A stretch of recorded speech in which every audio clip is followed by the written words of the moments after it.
Welcome to the video, guys. The meme that is the Labour Party over the last 4 years is set to continue. Not only with the appointment of some of the shadow cabinet members that you all likely know about, but since his announcement on Sunday, Keir Starmer has decided to bring more losers from within the Labour Party up the ranks into junior ministerial roles, along with, of course, begging essentially for a national unity government so they can delay the Brexit transition period. Which, as you would all know, is going to cost us an absolute fortune if they did. With mainstream media outlets all over the place picking up on this and trying to promote the idea of national unity governments, with obviously the aim of, like I said, stopping Brexit and allowing arch-Ramoners who have now been posted into junior positions within the pointless shadow cabinet that will of course facilitate that agenda if it was to happen. And obviously all of this is based on a 2,000 people poll commissioned by a Ramona organisation. Surprise to no one.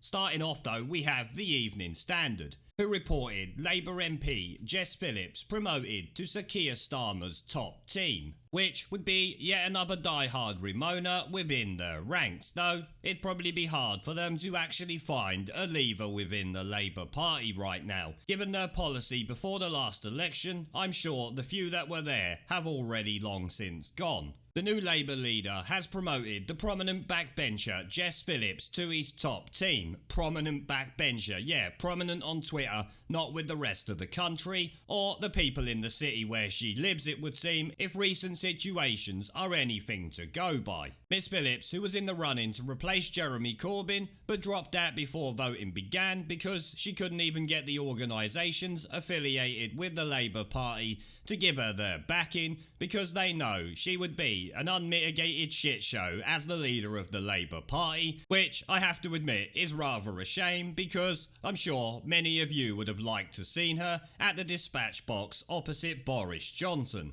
I mean, let's be honest, you could put a wet fart up against her at the dispatch box and it would still beat her hands down. She has been appointed as a shadow Home Office minister with a focus on domestic violence and safeguarding. So she will just essentially scream that everything is oppressing women. We know what she is like. Sir Keir Starmer announced more junior positions in his team after announcing the top front bench positions earlier in the week. Many MPs from Mr Corbyn's team have been kept on, but those from the centre and right of the party have also been given promotions because Sir Keir Starmer is still a left-wing socialist. He's just not quite as demented as Jeremy Corbyn and some of the others around him. Though he is an arch-Ramona, so still unelectable to most of the country, based just on that. And then there is of course his complicity in the grooming gang situation, which has been well documented. But following on from Jess Phillips, we have Annalisa Dodds. Everybody knows who she is. I've done a few videos on this imbecile a couple of times before. She is the new Shadow Chancellor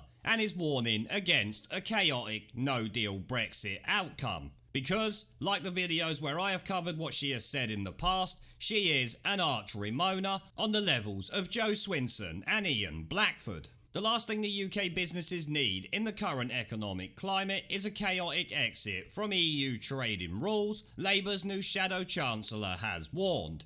Based around what exactly? Do you even know how much it costs to stay in the EU and the unmitigated shit show that's going to occur when they have to bail out who knows how many countries after the coronavirus situation has ended? Because I'll tell you something, I don't know how much it's going to be, but it's going to be a lot of money, that's for sure, and with a no-deal Brexit, we 100% ain't paying a penny towards it. So your chaotic no-deal Brexit and the cost it might have to businesses could end up being nothing compared to the amounts we have to spend bailing out the EU if we are still considered a member state by extending the transition period. To me, it seems like Annalisa Dodds is still serving her European masters, even though we technically left on the 31st of January. New Labour leader Sir Keir Starmer has said it was a mistake to put that date into legislation. No, it wasn't. You just think it was a mistake to leave the EU. We already know what Sir Keir Starmer's thoughts are on leaving the European Union. He is the arch-Remainer who came up with the Labour policy that essentially sunk their ship before the election last year. You know, the one for a second referendum.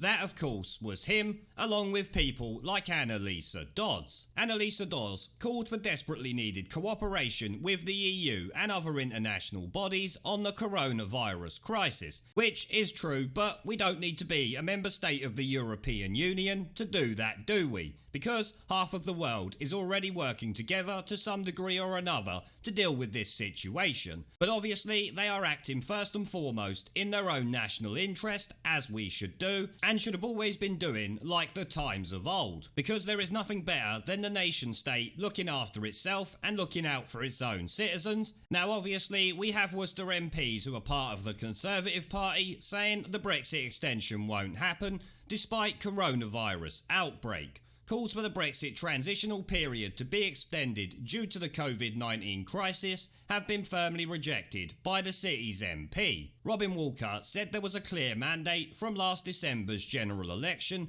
to get Brexit done, and the government was continuing to work to that timetable. So they better stick to that, because I don't care what happens, there is no excuse for stopping the democratic decision made by the people of this country. End of story. Talks have continued, but Cabinet Office Minister Michael Gove has now said their structure was likely to change to reflect the current situation. That to me says a no-deal Brexit is certainly much more likely now. Campaigners fear there is a chance of no deal that they say will be damaging for the country, and an opinion poll of 2,022 people commissioned by pro-EU group Best for Britain found 64% of voters across the political spectrum now supported an extension, with them continuing after that to cite various Remoaners that we don't care about. The point is, the Tory MP said it's not going to happen, despite what pro-EU groups and their piss-poor polls are trying to say to the contrary. And I expect part of the reason why the Tory MP is saying that, because they might know something about this story here, which says Brexit bombshell, transition period delay could cost UK taxpayer $26 billion a year. And I would say that's at least, because that will not include any bailout payments to the EU for the shit show that is occurring now and is likely to occur even more once the situation's over and stock can be taken of the economic damage. There will be bailouts left, right and centre still to come, as there have already been from various countries. Even the EU agreed on their paltry £500 billion bailout, which is pretty piss poor in comparison to the UK's £330 billion just for our country. Britain could be charged more than £2 billion a month to extend the post-Brexit transition period beyond the end of the year, Express.co.uk can reveal. Boris Johnson could be made to forfeit the UK's mother of all rebates if he eventually decides to extend the country's stay in the European Union's single market and customs union. European capitals have spent months rowing over how to plug a £65 billion Brexit black hole left in their finances as a result of the UK's departure on January 31st. Diplomats and officials expect the Prime Minister to submit a request ahead of the June 30th deadline because of the ongoing coronavirus crisis, which apparently Tory MPs are saying, and still adamant, as you see a moment ago, is not going to happen. This would trigger an immediate negotiation over government's continued contribution to the EU's multi-annual budget, which is obviously a major reason why that cannot happen. And another reason why I don't care about this story here, claiming a majority of Britain support forming national unity government to tackle this crisis. A majority of Britons are in favour of a government of national unity being formed for the duration of the coronavirus crisis, a new poll suggests. In a YouGov poll, 63% of 1,609 people indicated they would be in support of representatives from all of the main political parties being brought into the fold. A total of 31% said they would strongly support such a move, while only 17% stated they would be opposed. And I don't care what anybody says or any of these polls, because I don't believe them and I never will. You will all remember the Ramonas running around in July when Boris won the Conservative Party leadership election, screaming that he wasn't their Prime Minister. And then again at the December 12th election where he won a smashing majority, they all claimed once again that he wasn't their Prime Minister. Well, I'm telling you now, if there was a government of national unity after this country voted overwhelmingly for the Conservative Party, we would have to run around screaming, "This is not our government," because it literally wouldn't be. We voted in the Tory party to lead this country, nobody else. They cannot shirk the responsibility off onto Labour, because of course we all know Labour will help them fuck it all up. And don't even get me started on the Lib Dems SNP or anybody else. We all know exactly what they will try and do as soon as they have any form of power, like they did before the 2019 election. We all see the shit show that occurred then in relation to Brexit and them trying to stop it. This would be a continuation of that and cannot be allowed to happen. It would not be our government, that is for sure. We didn't vote them in. They wouldn't deserve the power that they hold. I'm pretty sure most of my viewers will agree with that, if not all of them. And like I said at the start of this video, just goes to show the desperation of the Ramonas in relation to Brexit, trying to use the current situation as a way to slow it down or stop it entirely. Now before I go, I've started doing live streams and uploading gaming content on my second channel.